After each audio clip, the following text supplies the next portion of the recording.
Hi friends, welcome back to my channel. ನಾನಿವತ್ತು serial ಶೂಟಿಂಗ್ಗೆ ಹೋಗ್ತಾ ಇದ್ದೀನಿ. ಯಾವುದು ಅಂದರೆ ಕೃಷ್ಣವಂಶಿ. ಇವತ್ತು ಏನಾಯಿತು ಅಂದರೆ ಬಸ್ಸು ಕಣ್ಮುಂದೆನೇ ಇಟ್ಕೊಂಡು ಊರೆಲ್ಲ ಹುಡುಕ್ತಾ ಇದ್ದೀನಿ, ಎಲ್ಲಿದೆ ಅಂತ ಹೇಳ್ಬಿಟ್ಟು. ಆಮೇಲೆ ಮುಂದೆ ಹೋದಿನಿ, ನೋಡಿದ್ರೆ ಕೆಂಗೇರಿ ಬಸ್ ಹತ್ರನೇ ನಿಂತಿದ್ದೀನಿ. ಸರಿ, ಏನೋ ಬನಶಂಕರಿ ಬಸ್ ಸ್ಟ್ಯಾಂಡಲ್ಲಿ ಹಂಗಾಯ್ತು ಬಿಡು ಅಂತ ಅನ್ಕೊಂಡ್ರೆ ಕೆಂಗೇರಿ ಬಸ್ ಸ್ಟ್ಯಾಂಡಲ್ಲಿ ಕೂಡ ಅದೇ ಕೆಲಸ ಮಾಡಿದ್ದೀನಿ. ಏನಾಯ್ತೋ ಗೊತ್ತಿಲ್ಲ. ಇವತ್ತು ಫೈನಲಿ ಲೊಕೇಶನ್ಗೆ ಇನ್ನ 2 ಕಿಲೋಮೀಟರ್ಸ್ ಹಿಂದೆ ನಿಲ್ಸಿದ್ದಾರೆ. ಅದಕ್ಕೆ ನಾನು ವೇಟ್ ಮಾಡ್ತಾ ಇದ್ದೀನಿ ಡ್ರೈವರ್ಗೋಸ್ಕರ. ಫೈನಲಿ ನಮ್ಮ ಕಾರ್ ಬಂತು.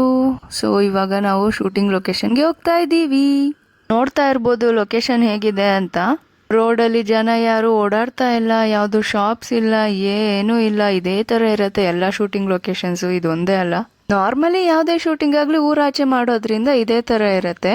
ಊರಲ್ಲಿ ಮಾಡಿದ್ರೆ ಜನ ಎಲ್ಲ ಸೇರ್ಬಿಡ್ತಾರೆ ಅಂತ. ಫೈನಲಿ ಲೊಕೇಶನ್ಗೆ ರೀಚ್ ಆಗಿದ್ದಂತೂ ಆಯ್ತು. ಇವಾಗ ಫಸ್ಟ್ ಮಾಡಬೇಕಾಗಿರೋ ಕೆಲಸ ಟಿಫನ್ ತಿನ್ನೋದು. ನಾರ್ಮಲಿ ಶೂಟಿಂಗಲ್ಲಿ ಟಿಫನ್ ಏನು ಕೊಡ್ತಾರೆ ಅಂದರೆ idli vada and then some rice bath ಯಾವುದಾದ್ರೂ ಒಂದಿರುತ್ತೆ. ಪಲಾವ್ ಆಗಲಿ ಚಿತ್ರಾನ್ನ ಆಗಲಿ ಏನಾದರೂ ಒಂದು. ಇಡ್ಲಿ ವಡೆ ಚಟ್ನಿ ಜೊತೆ ಸಾಂಬಾರು ಕೂಡ ಕೊಡ್ತಾರೆ. ಬಟ್ ಯಾವಾಗಲೂ ಮನೇಲಿ ಸಾಂಬಾರು ಮಾಡೋದ್ರಿಂದ ಆಚೆ ಕಡೆ ಬಂದಾಗೆಲ್ಲ ಚಟ್ನಿಯಲ್ಲೇ ತಿಂತೀನಿ. ಟಿಫನ್ ಏನೋ ತಿಂದಿದ್ದಾಯ್ತು. ಅದಾದ್ಮೇಲೆ ನಾನಂತೂ ಸುಮ್ಮನೆ ಇರ್ತೀನ. ಶೂಟಿಂಗ್ ಲೊಕೇಶನ್ ಎಲ್ಲ ಒಂದು ರೌಂಡ್ ಹಾಕಿದೆ. ಆಗ್ಲಿಂದ ಲೊಕೇಶನ್ ಅಂತ ಇದ್ದೀನಿ. ಲೊಕೇಶನ್ ಹೆಸರು ಬಂದು Bangalore photo stories and convention hall. Normally ಈ ಥರ ಜಾಗಕ್ಕೆ ಹೋಗ್ಬೇಕಂದ್ರೆ ನಾವು ಪೇ ಮಾಡಬೇಕಾಗುತ್ತೆ. ನಾನು ಶೂಟಿಂಗ್ ಪರ್ಪಸ್ ಬಂದಿರೋದಕ್ಕೆ ಫ್ರೀ ಎಂಟ್ರಿ ನನಗೆ. ನನ್ನ ಜೊತೆ ಯಾರಾದರೂ ಬಂದಿದ್ರೆ ನಾನು ಕೂಡ ಮಸ್ತಾಗಿ ಫೋಟೋ ಶೂಟ್ ಮಾಡಿಸ್ಕೊಬೋದಾಗಿತ್ತು. ಇಲ್ಲಿ ಡ್ರೆಸ್ಸಸ್ ರೆಂಟಿಗೆ ಕೂಡ ಕೊಡ್ತಾರೆ ಆ್ಯಂಡ್ ದೆನ್ ಮೇಕಪ್ ಕೂಡ ಇವರೇ ಮಾಡ್ತಾರೆ. ಇವ್ರ ಕಡೆಯಿಂದ ಕ್ಯಾಮ್ರಾಮ್ಯಾನ್ ಕೂಡ ಪ್ರೊವೈಡ್ ಮಾಡ್ತಾರೆ. ಇಲ್ಲಿ ಡ್ರೆಸ್ ಚೇಂಜ್ಗೆ ರೂಮ್ಸ್ ಕೂಡ ಅವೈಲಬಲ್ ಇದ್ದಾವೆ. ಸೆಟ್ ಎಲ್ಲ ತುಂಬಾ ಚೆನ್ನಾಗಿ ಹಾಕಿದ್ದಾರೆ. ಕಡಿಮೆ ಜಾಗದಲ್ಲಿ ತುಂಬಾ ಜಾಸ್ತಿನೇ ಸೆಟ್ ಹಾಕಿದ್ದಾರೆ ಅಂತಾನೆ ಅನಿಸ್ತು ನನಗೆ. ಇದೇ ಫಸ್ಟ್ ಟೈಮ್ ನಾನು ಈ ತರ ಫೋಟೋ ಶೂಟ್ ಪ್ಲೇಸಸ್ ನೋಡ್ತಾ ಇರೋದು. ಇದೇ ಫಸ್ಟ್ ಟೈಮ್ ನಾನು. ಅದಕ್ಕೆ ನನಗಷ್ಟೊಂದಾಗ ಗೊತ್ತಿಲ್ಲ. ಸುಮ್ಮನೆ ವಿಡಿಯೋ ಮಾಡ್ತಾ ಇದ್ದವಳು ವಿಡಿಯೋ ಮಾಡೋದು ಬಿಟ್ಬಿಟ್ಟು ಸೆಲ್ಫ್ ಒಂದು ವಿಡಿಯೋ ಮಾಡ್ಕೊಳೋಣ ಅಂತ ಟ್ರೈ ಮಾಡಿದೆ. ನೋಡಿ, ಅಲ್ಲೇ ಹೋಯ್ತು ನನ್ನ ಕತೆ. ಏನಾಯ್ತು ಅಂದರೆ ವಿಡಿಯೋ ಮಾಡಬೇಕು ಅಂತ ಹೇಳ್ಬಿಟ್ಟು ಹೆಂಗಿದ್ರು ಫೋನಲ್ಲಿ ಸ್ಟಿಕ್ಕರ್ ಇದೆ ಅಲ್ವಾ ಅಂತ ಸ್ಟಿಕ್ ಮಾಡಿಬಿಟ್ಟು ತಿರುಗೋಷ್ಟರಲ್ಲಿ ಫೋನು ಸ್ವಿಮ್ಮಿಂಗ್ ಪೂಲಲ್ಲಿ ಬಿದ್ದೋಯ್ತು. ಅದು ತುಂಬ ಚಂಡಾಳವಾಗಿತ್ತು ಬಿಡಿ. ಕ್ಲೀನೇ ಮಾಡಿರಲಿಲ್ಲ, ಕ್ಲೋಸ್ ಮಾಡಿದಾರಂತೆ. ಆ ಜಾಗಕ್ಕೆ ನಾನು ಹೋಗಿ ವಿಡಿಯೋ ಮಾಡೋಕ್ಕೆ ಟ್ರೈ ಮಾಡಿದೆ. ನೋಡಿ, ಗ್ರೇಟ್ ಅಂತಾನೆ ಹೇಳ್ಬೇಕು. ರೂಮ್ಸ್ ಎಲ್ಲಾನು ಇದಾವೆ. 2-3 ರೂಮ್ಸಸ್ ಇದಾವೆ. ಅದಾದ್ಮೇಲೆ ನಿಮಗೆ ಅಟ್ಯಾಚ್ ವಾಶ್ರೂಮ್ ಕೂಡ ಇದೆ. ಎಕ್ಸಾಕ್ಟ್ ಲೊಕೇಶನ್ ಬೇಕು ಅಂದರೆ ಡಿಸ್ಕ್ರಿಪ್ಷನಲ್ಲಿ ಹಾಕಿರ್ತೀನಿ, ಚೆಕ್ ಮಾಡಿ. ನನಗಂತೂ ಸೆಟ್ ತುಂಬಾನೇ ಇಷ್ಟ ಆಯಿತು. ನೋಡಿ, ಸ್ಟ್ರೀಟ್ ಸ್ಟೈಲ್ ಮಾಡಿಟ್ಟಿದ್ದಾರೆ. ಸ್ಯಾಟರ್ಡೆ ಸಂಡೇ ಸ್ಲಾಟ್ಸ್ ಎಲ್ಲ ತುಂಬ ಜಾಸ್ತಿ ಫಿಲ್ ಆಗಿರ್ತವೆ. ನೋಡಿಕೊಂಡು ಬುಕ್ ಮಾಡ್ಕೊಳ್ಳಿ. ಡೇ ಲೈಟಲ್ಲಿ ಈ ಥರ ಕಾಣಿಸುತ್ತೆ, ಬಟ್ ನೈಟಲ್ಲಿ ನೋಡಿದ್ರೆ ತುಂಬಾನೇ ಚೆನ್ನಾಗಿತ್ತು ಲೈಟ್ಸಿಂದ. ನೋಡಿದ್ದು ಬಂದು ನಿಮಗೆ ಸ್ಟ್ರೀಟ್ ಸ್ಟೈಲಲ್ಲಿದೆ. ಈ ಕಡೆದು ಬಂದು ಬೀಚ್ ಸ್ಟೈಲಲ್ಲಿದೆ. ಹೇಳಿದ್ನಲ್ವಾ, ಮಾರ್ನಿಂಗ್ ಆಗಿರೋದಕ್ಕೆ ಈ ಥರ ಕಾಣಿಸ್ತದೆ. ಅದೇ ನೈಟಲ್ಲಿ ಎಕ್ಸಾಕ್ಟ್ ಬೀಚ್ ಲೊಕೇಶನ್ ಥರನೇ ಕಾಣಿಸುತ್ತೆ ಫೋಟೋಶೂಟಲ್ಲೆಲ್ಲ. ಇಲ್ಲೇ ಬಂತು ನೋಡಿ ನಮ್ಮ ಅಪಘಾತದ ಸಿಚುವೇಶನ್ ಸೀನ್. ಸುಮ್ಮನೆ ಈ ಥರ ವಿಡಿಯೋ ಮಾಡ್ತಾ ಇದ್ದವಳು ಮಾಡ್ದಿರಾ ಏನೋ ಪ್ರಯೋಗ ಮಾಡೋಕ್ಕೋಗಿ ಫೋನ್ ನೀರಲ್ಲಿ ಬಿತ್ತು. ನೋಡ್ಬೋದು ಎಷ್ಟು ಕ್ಲೀನಾಗಿದೆ ನೀರು ಅಂತ. ಯೂಸ್ ಮಾಡ್ದಿರಾ ಇದ್ರೆ ಯಾವುದೇ ಆಗಲಿ ಈ ಥರನೇ ಆಗತ್ತೆ, ಗಲೀಜಾಗೆ ಇರತ್ತೆ ಅಲ್ವಾ. ಆಮೇಲೆ ಹಾಗೋ ಹೀಗೋ ಮಾಡಿ ಅಲ್ಲಿರೋ ಕ್ಲೀನಿಂಗ್ ಅಣ್ಣವ್ರನ್ನೆಲ್ಲ ಹುಡುಕಿದೆ. ಅದಾದ್ಮೇಲೆ ಸಿಕ್ಕಿದ್ರು. ಅವ್ರಿಗೆ ಹೇಳಿದ್ದಕ್ಕೆ ಅವರು ತುಂಬ ಕಷ್ಟದಿಂದ ಫೋನ್ನ ಎತ್ಕೊಟ್ರು. ಜಾಸ್ತಿ ದೂರ ಏನೂ ಹೋಗಿರ್ಲಿಲ್ಲ, ಬಿದ್ದಿರೋ ಕಡೆನೇ ಇತ್ತು. ನೋಡೋದಕ್ಕೆ ತುಂಬ ಚೆನ್ನಾಗೇ ಇದೆ, ಬಟ್ ಯಾಕೆ ಕ್ಲೋಸ್ ಮಾಡಿದ್ದಾರೆ ಅನ್ನೋದೇ ಅರ್ಥ ಆಗಲಿಲ್ಲ. ಬರೀ ಮೂನ್ಗೆ ಇರೋ ಲೈಟ್ಸ್ನ ಮಾತ್ರ ಆನ್ ಮಾಡಿರ್ತಾರೆ ರಾತ್ರಿ ಹೊತ್ತು. ಇನ್ಯಾವುದು ಲೈಟ್ ಆನ್ ಆಗಿರಲ್ಲ ಇಲ್ಲಿ ಸ್ವಿಮ್ಮಿಂಗ್ ಪೂಲ್ ಹತ್ರ. ಸ್ವಲ್ಪ ಹುಷಾರಾಗಿರಿ. ಇದು 2 ಥೀಮ್ ಅಲ್ಲ, ಇನ್ನ ಜಾಸ್ತಿ ಥೀಮ್ಸೇ ಇದೆ ಇಲ್ಲಿ. ಹಳ್ಳಿ ತರದ ಥೀಮ್ಸ್ ಇದೆ. ಅದಾದ್ಮೇಲೆ ಟೆಲಿಫೋನ್ ಬೂತ್ ಇದೆ. ಫೋಟೋ ಶೂಟ್ ಅಂತೂ ಮಸ್ತಾಗಿ ಮಾಡ್ಕೊಬೋದು. ಪ್ಲೇಸ್ ಅಂತೂ ತುಂಬಾನೇ ಚೆನ್ನಾಗಿದೆ. ಎಷ್ಟು ಅಂತ ನನಗೆ ಅಷ್ಟೊಂದಾಗಿ ಗೊತ್ತಿಲ್ಲ. ಅಂದರೆ ಬುಕ್ ಮಾಡ್ಕೊಳೋದಕ್ಕೆ ಪ್ರೈಸ್ ಎಷ್ಟಾಗತ್ತೆ, ಯಾವ ರೇಂಜಿಂದ ಸ್ಟಾರ್ಟಿಂಗ್ ಇದೆ ಅಂತ ನನಗೇನು ಇನ್ಫಾರ್ಮೇಶನ್ ಗೊತ್ತಿಲ್ಲ. ಜಸ್ಟ್ ಲೊಕೇಶನ್ ಗೊತ್ತಿದೆ ಅಷ್ಟೇನೆ. ಒಂದೊಂದು ಕಡೆ ಒಂದೊಂದು ಥರ ಥೀಮ್ಸ್ ಎಲ್ಲ ಹಾಕಿದ್ದಾರೆ. ಈ ಕಡೆ ನೋಡ್ಬೋದು ಹಳ್ಳಿ ಮನೆ ಥೀಮ್ ಥರ ಎಲ್ಲ ಹಾಕಿದ್ದಾರೆ. ಒಂದೊಂದು ಸೆಟ್ಟೂ ತುಂಬಾನೇ ಚೆನ್ನಾಗಿದೆ. ತುಂಬ ಕ್ಲೀನ್ ಅಂಡ್ ನೀಟಾಗಿ ಮೇಂಟೈನ್ ಮಾಡ್ತಾ ಇದ್ದಾರೆ. ಡೈಲಿನೂ ವಾಶ್ ಮಾಡ್ತಾರೆ ಎಲ್ಲ ಪ್ಲೇಸ್ನೂ. ಮೇಂಟೆನೆನ್ಸ್ ಎಲ್ಲ ತುಂಬ ಚೆನ್ನಾಗಿ ಮಾಡಿದ್ದಾರೆ. ಇಲ್ಲಿ ಎಲ್ಲ ಥರದ ಫೋಟೋ ಶೂಟ್ಸು ನಡೀತಾ ಇರುತ್ತೆ ಯಾವಾಗ್ಲೂ. ನಮ್ಮ ಶೂಟಿಂಗ್ ಇದ್ದಾಗ ನಾನು ನೋಡ್ದಂಗೆ ಬೇಬಿ ಫೋಟೋ ಶೂಟ್ಸ್ ಎಲ್ಲ ನಡೀತಾ ಇತ್ತು. ಹಂಗೆ ಪ್ರೀ ವೆಡ್ಡಿಂಗ್ ಫೋಟೋ ಶೂಟ್ಸು ನಡೀತಾ ಇತ್ತು. ಸಂಡೇ ಬರೋದಾದರೆ ಒಂದ್ಸರಿ ರೀಚೆಕ್ ಮಾಡಿಕೊಂಡು ನೀವು ಬುಕ್ ಮಾಡ್ಕೊಳ್ಳಿ. ಯಾಕಂದರೆ ಸಂಡೇ ತುಂಬಾನೇ ಬ್ಯುಸಿ ಇತ್ತು ನಾನು ನೋಡ್ದಂಗೆ. ಹಳ್ಳಿ ಮನೆ ಸೆಟ್ ಕೂಡ ತುಂಬಾನೇ ಚೆನ್ನಾಗಿದೆ, ನ್ಯಾಚುರಲ್ ಆಗಿದೆ. ನೋಡ್ತಾ ಇದ್ರೆ ಚಿಕ್ಕ ಜಾಗದಲ್ಲಿ ತುಂಬಾ ಜಾಸ್ತಿನೇ ಸೆಟ್ ಹಾಕಿದ್ದಾರೆ ಅಂತ ಅನ್ಸುತ್ತೆ. ಬಟ್ ಇದು ದೊಡ್ಡದಾಗೇ ಇದೆ ಪ್ಲೇಸ್ ಮಾತ್ರ. ಬಟ್ ನೋಡೋದಕ್ಕೆ ಆ ಥರ ಅನಿಸುತ್ತೆ ಅಷ್ಟೇನೆ. ನನಗೆ ಆ ಥರ ಎಕ್ಸ್ಪೀರಿಯನ್ಸ್ ಆಯಿತು. ಚಿಕ್ಕ ಜಾಗದಲ್ಲಿ ತುಂಬ ಕಂಜೆಸ್ಟೆಡ್ ಆಗಿ ಹಾಕಿದ್ದಾರೆ ಅನ್ನೋ ಥರ.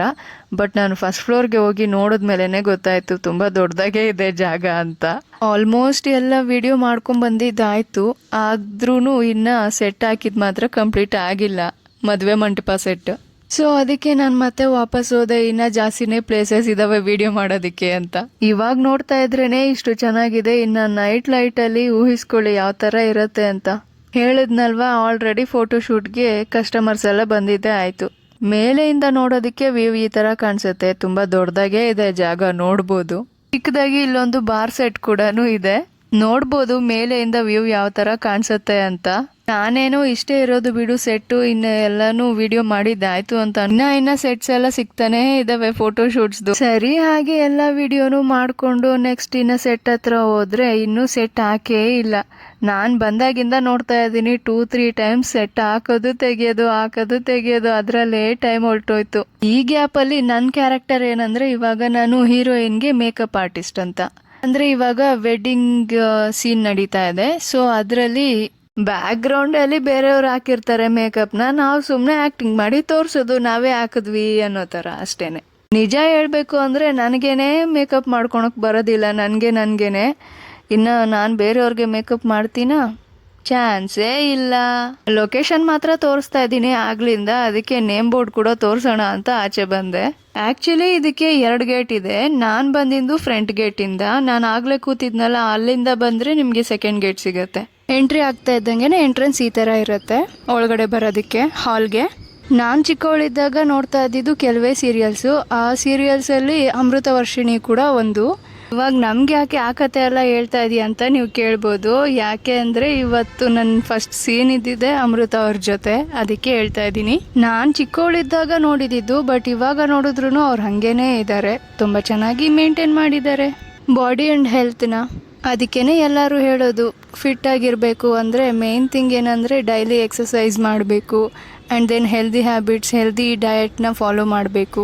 ಬಾಡಿಗೆ ಜಾಸ್ತಿ ಸ್ಟ್ರೆಸ್ ಕೊಡಬಾರ್ದು, ಸ್ಟ್ರೆಸ್ ಕೊಡೋ ಕೆಲಸನ ಮಾಡಲೂಬಾರ್ದು. ಮಾಡೋಕ್ಕಾಗಿಲ್ಲ ಅಂದರೆ ಅಟ್ಲೀಸ್ಟ್ ನಾವು ಕಂಟ್ರೋಲ್ ಮಾಡ್ಕೊಬೇಕು ಸ್ಟ್ರೆಸ್ನ. ಯಾಕಿಷ್ಟು ಒತ್ತಿ ಹೇಳ್ತಾ ಇದ್ದೀನಿ ಅಂದರೆ ಸ್ಟ್ರೆಸ್ ತೊಗೊಬೇಡಿ ಅಂತ. ಇವಾಗ ಎಲ್ಲನೂ ಸ್ಟ್ರೆಸ್ಸಿಂದನೇ ಬರೋದು. ತುಂಬ ಹೆಲ್ತ್ ಇಶ್ಯೂಸ್ ಆಗುತ್ತೆ. ಫಿಸಿಕಲ್ ಆಗಿ ಮೆಂಟಲ್ ಆಗಿ ನಾವು ಸ್ಟೇಬಲ್ ಆಗಿರೋಕ್ಕಾಗೋದಿಲ್ಲ. ಸೊ ಅದಕ್ಕೆ ಹೇಳ್ತಾ ಇರೋದು. ನನಗೆ ಸ್ಟ್ರೆಸ್ ರಿಲೀಫ್ ಕೊಡೋದು ಶೂಟಿಂಗೇನೆ. ಅಲ್ಲಿ ಎಷ್ಟೇ ಕಷ್ಟ ಆದ್ರೂ ರಿಲೀಫ್ ಆಗೇ ಅನಿಸುತ್ತೆ. Okay, I can do it ಅಂತ. ಮದುವೆ ಸೀನ್ ಆಗಿರೋದ್ರಿಂದ ಅಷ್ಟೊಂದಾಗಿ ಜೂನಿಯರ್ಸ್ಗೆಲ್ಲ ಏನೂ ಕೆಲಸ ಇಲ್ಲ, ಬರೀ ಪಾಸಿಂಗ್ ಮಾತ್ರನೇ ಮಾಡಿಸ್ತಾ ಇದ್ದಾರೆ ಬೆಳಗ್ಗೆಯಿಂದ. ಸೊ ಅದಕ್ಕೆ ಎಲ್ಲರೂ ಬೇಗನೆ ಬಂದಿರ್ತಾರೆ ಅಲ್ವಾ, ಇವಾಗ ಮಲ್ಕೊಂಡು ರೆಸ್ಟ್ ತಗೋತಾ ಇದ್ದಾರೆ ನೋಡಿ. ಅಂದರೆ ಕ್ಲೋಸಪ್ ಆ್ಯಂಗಲ್ಸ್ ತೊಗೊತಾ ಇದ್ದಾರೆ. ಸೊ ಅದಕ್ಕೆ ಇವಾಗ ಜೂನಿಯರ್ಸ್ಗೆ ಏನು ಕೆಲಸ ಇಲ್ಲ, ಅದಕ್ಕೆ ಸುಮ್ಮನೆ ಇದ್ದಾರೆ. ಯಾಕೆ ಇದನ್ನು ವಿಡಿಯೋ ಮಾಡಿದ್ದೀನಿ ಅಂದರೆ, ಇಲ್ಲಿ ಯಾವ ಥರ ಇದೆ ಫೋಟೋದಲ್ಲಿ ಸೇಮ್ ಅದೇ ಥರನೇ ಮಾಡಿದ್ದಾರೆ. Almost, not full same. ಸರಿ, ಒಳಗಡೆ ಶೂಟಿಂಗ್ ನಡೀತಾ ಇತ್ತು, ಬಟ್ ನನ್ನ ಸೀನ್ ಇರಲಿಲ್ಲ. ಅದಕ್ಕೆ ನೀವು ಆಚೆ ಹೋಗಿ ಅಂತ ಹೇಳಿದ್ರು. ನಾನು ಇನ್ನೇನು ಮಾಡಿದೆ, ಆಚೆ ಬಂದು ಇಲ್ಲಿ ವಿಡಿಯೋ ಮಾಡೋದಕ್ಕೆ ಸ್ಟಾರ್ಟ್ ಮಾಡಿದೆ. ಬರೋಷ್ಟೊತ್ತಿಗೆ ಕಸ್ಟಮರ್ಸ್ ಎಲ್ಲ ಬಂದು ಫೋಟೋಶೂಟ್ಗೆಲ್ಲ ರೆಡಿ ಆಗ್ತಾ ಇದೆ. ಎಷ್ಟೇ ವಿಡಿಯೋ ಮಾಡಿದ್ರು ಇನ್ನೂ ಹೊಸ ಸೆಟ್ ಕಾಣಿಸ್ತಾನೇ ಇದ್ದಾವೆ ವಿಡಿಯೋ ಮಾಡೋದಕ್ಕೆ. ಸೀರಿಯಲ್ನಲ್ಲಿರೋ ಆರ್ಟಿಸ್ಟ್ ಎಲ್ಲನೂ ಫ್ರೀ ಆಗಿರೋದಕ್ಕೆ ಅವರು ಕೂಡ ಫೋಟೋಶೂಟ್ ಮಾಡಿಸ್ಕೊತಾ ಇದ್ದಾರೆ ಒಬ್ಬೊಬ್ಬರೇ ಎಲ್ಲ ಕಡೆ. ಹೇಳ್ಬೇಕಂದ್ರೆ ಸೀರಿಯಲ್ ಶೂಟ್ಗಿನ್ನ ಫೋಟೋ ಶೂಟೇ ಜಾಸ್ತಿ ಆಗೋಯ್ತು. ಆ್ಯಕ್ಚುಲಿ ಈ ಸೀರಿಯಲಲ್ಲಿ 2 ಹೀರೋಯಿನ್ ಇದ್ದಾರೆ. ಇವಾಗ ಮದುವೆ ಮಾಡೋದು ಬಂದು ಇಬ್ರಿಗೂ, ಅಂದರೆ ಅಣ್ಣ ತಮ್ಮನಿಗೆ ಇಬ್ರಿಗೂ ಒಟ್ಟಿಗೆ ಮದುವೆ ಸೀನ್ ನಡೀತಾ ಇದೆ. ನನಗೂ ಸಿಕ್ಕಿದ್ದೆ ಚಾನ್ಸು ಅಂತ ಹೇಳ್ಬಿಟ್ಟು ನಾನು ಕೂಡ ಅವ್ರನ್ನ ವಿಡಿಯೋ ಮಾಡ್ಕೊತಾ ಇದ್ದೆ ಬ್ಯಾಕ್ಗ್ರೌಂಡಲ್ಲಿ. ಫೈನಲಿ ನಮ್ಮ ಹೀರೋಯಿನ್ ಕೂಡ ಬಂದರು ಫೋಟೋಶೂಟ್ಗೆ. ಸೊ ನಾನೇನು ಮಾಡಿದೆ, ಬ್ಯಾಕ್ಗ್ರೌಂಡಲ್ಲಿ ವಿಡಿಯೋ ಮಾಡ್ಕೊಂಡೆ. ಅಂದ್ಕೊಂಡೆ ನಮ್ಮ ಹೀರೋಯಿನ್ ಜೊತೆ ಒಂದಾದರೂ ಫೋಟೋ ತೊಗೊಬೇಕು ಅಂತ ಹೇಳ್ಬಿಟ್ಟು. ಬಟ್ ಆದರೆ ಅವ್ರ ಜೊತೆ ಫೋಟೋ ತೊಗೊಳೋದಕ್ಕೇನೆ ಆಗಲಿಲ್ಲ ಇವತ್ತು. ಅಷ್ಟರಲ್ಲಿ ಲಂಚಿಗೆ ಕರೆದ್ರು. ಸೊ ಇವಾಗ ನಮಗೆ ಲಂಚ್ ಬ್ರೇಕು. ನಮ್ಮ ಹಳೆ ಫ್ರೆಂಡ್ ಕೂಡ ಬಂದಿದ್ದಾಳೆ ನೋಡಿ. ಯಾರದು? ಶ್ವೇತಾ. ಆಲ್ಮೋಸ್ಟ್ ಅರ್ಧ ವರ್ಷ ಆದಮೇಲೆ ಸಿಕ್ಕಿರೋದು ನಮ್ಮ ಹುಡುಗಿ ನನಗೆ. ಇವಾಗ ನಾನು ಒಬ್ಬಳೇ ಇದ್ದಿದ್ದಕ್ಕೆ ಸುಮ್ಮನೆ ಎಲ್ಲ ಕಡೆ ವಿಡಿಯೋ ಮಾಡಿಕೊಂಡೆ. ಬಟ್ ಆದರೆ ನಮ್ಮ ಹುಡುಗಿ ಬಂದ್ಲು ಇವಾಗ. ನಾನು ಒಂಟಿ ಅಲ್ಲ. ಫೋನ್ ಮತ್ತೆ ನನ್ನ ಕೈಗೆ ಸಿಕ್ಕಿದೆ ಅಂದರೆ ಅದಕ್ಕೆ ಇವರೇ ಕಾರಣ. ಇವ್ರ ಹೆಸರು ಧನಂಜಯ್. ನನಗೋಸ್ಕರ ಕಷ್ಟಪಟ್ಟು ಫೋನ್ನ ಹುಡುಕೊಟ್ಟು, ನೀವೇ ನೋಡಿದ್ರಲ್ಲ ಅಷ್ಟು ಗಲೀಜಾಗಿರೋ ನೀರಲ್ಲಿ ಇವರು ಇಳ್ದು ನನಗೋಸ್ಕರ ಫೋನ್ನ ಎತ್ಕೊಟ್ರು. ಸೊ ಅದಕ್ಕೆ ವಿಡಿಯೋ ಮಾಡಿದೆ. ಅವ್ರಿಗೆ ಥ್ಯಾಂಕ್ ಯು ಹೇಳೋಣ ಅಂತ ಹುಡುಕ್ತಾ ಇದ್ದೆ, ಸಿಕ್ಕಿರಲಿಲ್ಲ. ಸಡನ್ನಾಗಿ ಸಿಕ್ಕಿದ್ರು, ಅದಕ್ಕೆ ವಿಡಿಯೋ ಮಾಡಿಕೊಂಡೆ. ಹೇರ್ ಸ್ಟೈಲ್ ಯಾಕೆ ಮತ್ತೆ ಮಾಡ್ತಾ ಇದ್ದಾರೆ ಅಂದರೆ ಫುಲ್ಲು ಲೂಸ್ ಆಗೋಗ್ಬಿಟ್ಟಿತ್ತು. ನನ್ನ hairs full silky and soft ಇರೋದ್ರಿಂದ ಬಂದುಬಿಡ್ತಾ ಇತ್ತು. ಅದಕ್ಕೆ ಇದೇ ಥರ ಕಂಟೆಂಟ್ ನಿಮಗೂ ನೋಡೋಕ್ಕೆ ಇಷ್ಟ ಇದ್ದರೆ ಪ್ಲೀಸ್ ಡೂ ಸಬ್ಸ್ಕ್ರೈಬ್.